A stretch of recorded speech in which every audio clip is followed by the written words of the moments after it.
جو حرام کھانے والے ہیں ان کے بارے میں کتنی سخت وعید ہے۔ فرمایا کہ ایک آدمی لمبے سفر سے آتا ہے، دور دراز کا سفر ہے، اور حالت یہ ہے کہ اس کے بال بکھرے ہوئے، جسم اور کپڑوں کے اوپر گرد و غبار ہے۔ تو جو مسافر ہو، جو پراگندہ حال ہو، اس کی دعا قبول ہوتی، مسافر کی دعا قبول ہوتی۔ اور اسی طرح جس کے حال ہی خراب ہے، بیچارہ اتنا غربت، مسکینی، آزمائش کے اندر ہے، تو اس کی بھی دعا قبول ہوتی۔ تو اب ہونا کیا چاہیے کہ بندہ دور سے آیا، بال بکھرے ہوئے، حالت اس کی پراگندہ ہے، تو اس کی دعا قبول ہونی چاہیے، جو عام طور پہ ایک طریقہ ہے۔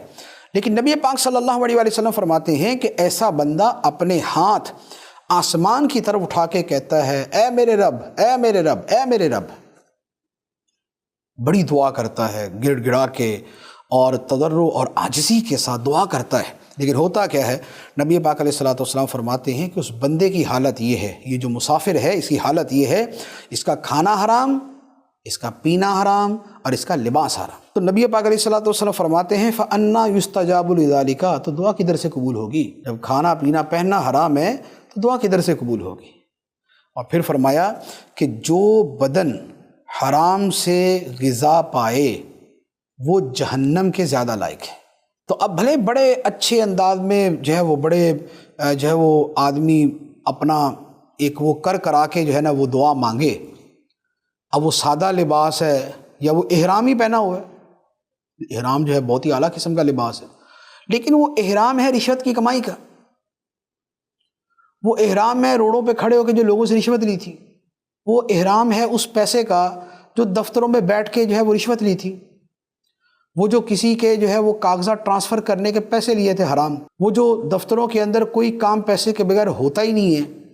اور اکثر و بیشتر ایسا ہوتا ہے، ہمیشہ تو شاید نہیں ہوتا ہوگا لیکن اکثر و بیشتر ایسا ہوتا ہے، یہ جو حرام خوریوں کے پیسے ہیں، جو تنخواہ بنتی ہے 15,000، 20,000، 25، 30، 40 تک، 50 تک، لیکن ماہانہ خرچہ گھر کا چل رہا ہے 2 لاکھ روپے، تنخواہ 50,000 ہے،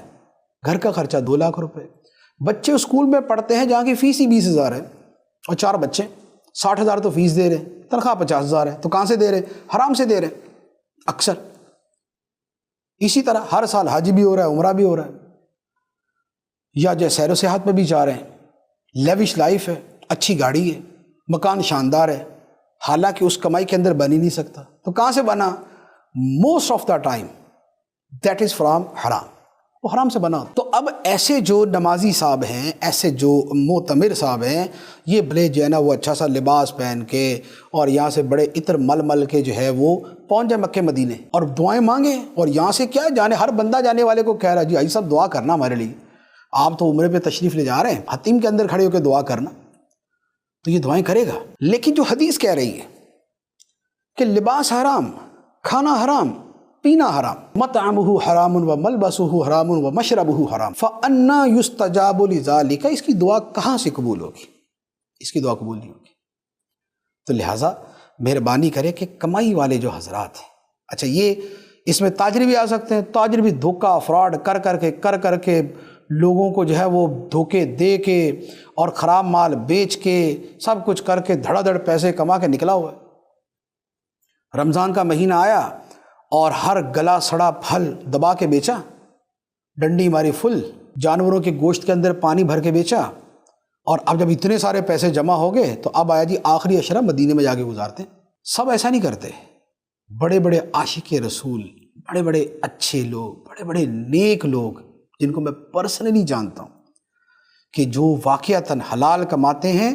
اور مدینے میں جا کے نچھاور کرتے ہیں، ان کی بات نہیں ہے، ان کی تو سعادت ہے، ان کی سعادت ہے، بات ان کی ہے جو حرام کما کے جاتے ہیں۔ تو لہٰذا مال حرام کما کے دعاؤں کی قبولیت کی امید رکھنا یہ درست نہیں ہے، حدیث مبارک اس سے منع کرتی ہے۔